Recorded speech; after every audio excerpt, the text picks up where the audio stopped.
How these five elements behave within you will determine just about everything.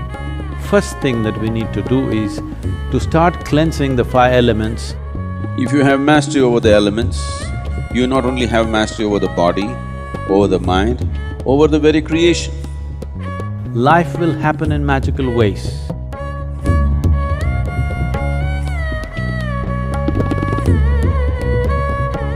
This body, this very earth, the universe and the cosmos, all are just a play of five elements. This body's composition is such that 72% of this body is water, approximately 12% is earth, 6% is air, 4% is fire, and the rest is space or akash.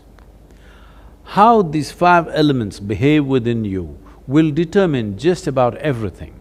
Bhutha means element. Bhuta Shuddhi means to become free from the taint of elements or to cleanse the element.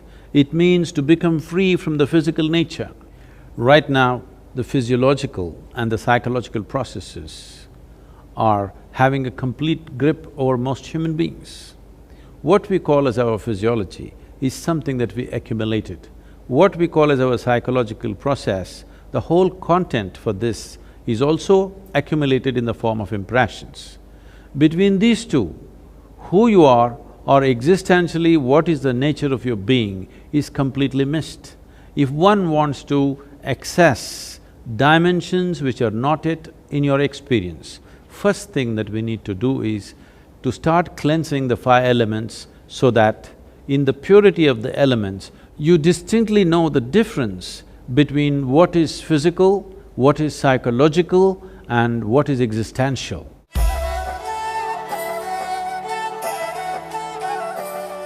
Among the five elements, water acquires the greatest significance because 72% of this body is water.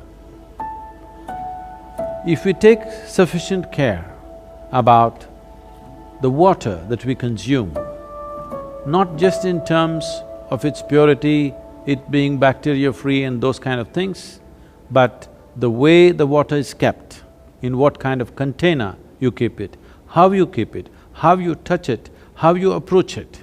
Because there is substantial scientific evidence today to show you that a thought, an emotion, a touch, these things can change the molecular structure of the water and can greatly alter the way water behaves within your system. So, one needs to understand, you are not dealing with a commodity, you are dealing with life-making material. Water is life.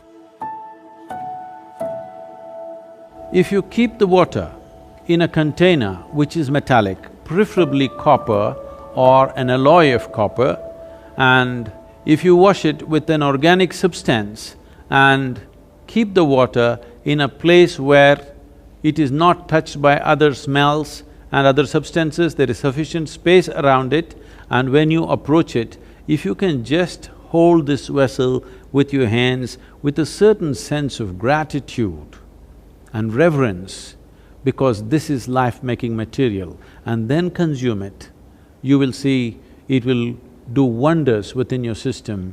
Healthfulness and equanimity will be a natural consequence of this.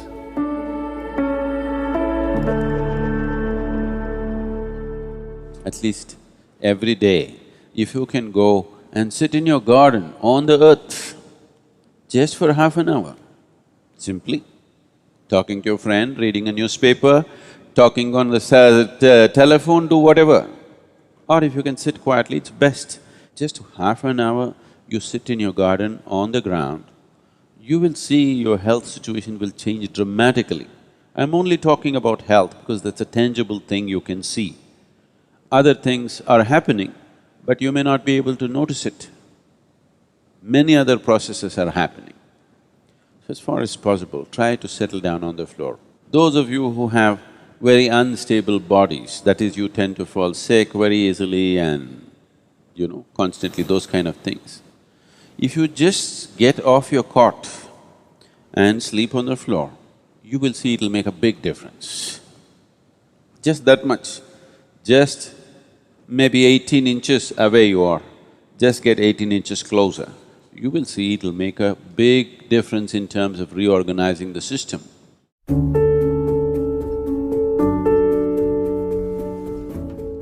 Though air represents only 6% of your body's elemental constitution, it is the most dynamic part of the element in terms of the transaction that happens on a minute-to-minute basis.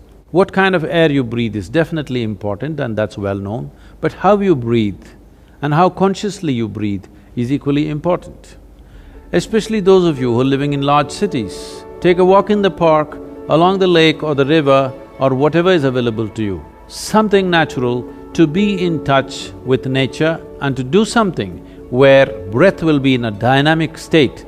This is not just for aerobic exercise, because constant exchange of air is happening from within and without, and the very intelligence in the body will take care of this, that when it senses the air is pure and alive, the way the body breathes is different. So if you remain in pure air, it's important that you bring breath to a dynamic state with a certain activity. You don't have to do too vigorous an activity, just enough to see that you're breathing deep enough.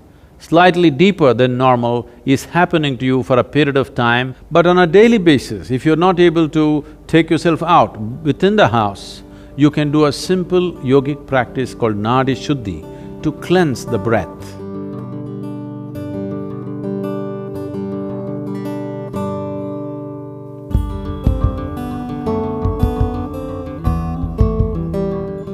Fire accounts for 4% of your elemental makeup. If you wish to use fire, you can light a fire with an organic substance like straw or firewood without any oil and stand facing the fire with your hands open and keep your eyes open for 3 minutes, then stand with your back to it, exposing your spine for 3 minutes. This will cleanse your aura and bring about a new sense of resurgence in the system. This is to rekindle and reconnect the fire within with the fires outside. This is the basis of all fire-based rituals in the East. If having a fire is not very practical for you, at least a lamp with vegetable oils or ghee, you light a lamp and be around this lamp, first face the lamp and sit, and then turn around and sit, so that the fire element within you gets rekindled.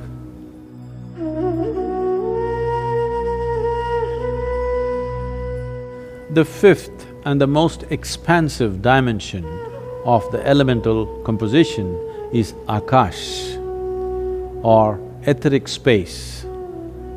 This has a certain intelligence.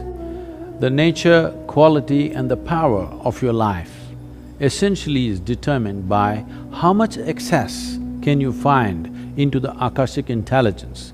As I said, this is an expansive part of the elemental composition. That means there is no limit. There is only that much water, there is only that much air, that much earth and that much fire. But the Akashic dimension is a limitless possibility. If you find excess in a limitless manner, both your perception and intelligence can grow. One simple process you can do to find more access to Akash or the Akashic intelligence is, after sunrise, before the sun crosses a 30-degree angle, look up at the sky once and bow down to Akash for holding you and this planet in place. After the sun crosses 30 degrees, sometime during the day, any time, look up and bow down again.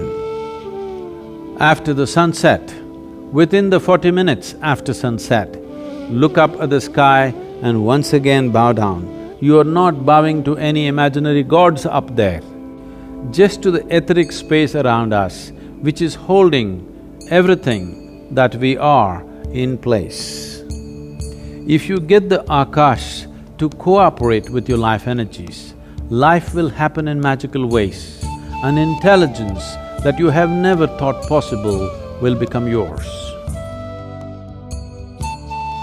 In terms of health, well-being, perception, knowing, everything, enlightenment, everything is handled if only you know how to keep these five elements properly. The most fundamental practice in the yogic system, which is the basis of everything else that we are doing, is called as bhuta shuddhi. All other yogic practices are an extract from the pancha system of yoga. If you do a certain level of cleansing for the elements, then you attain to what's called as bhuta siddhi. That means you have mastery over the elements. If you have mastery over the elements, you not only have mastery over the body, over the mind, over the very creation.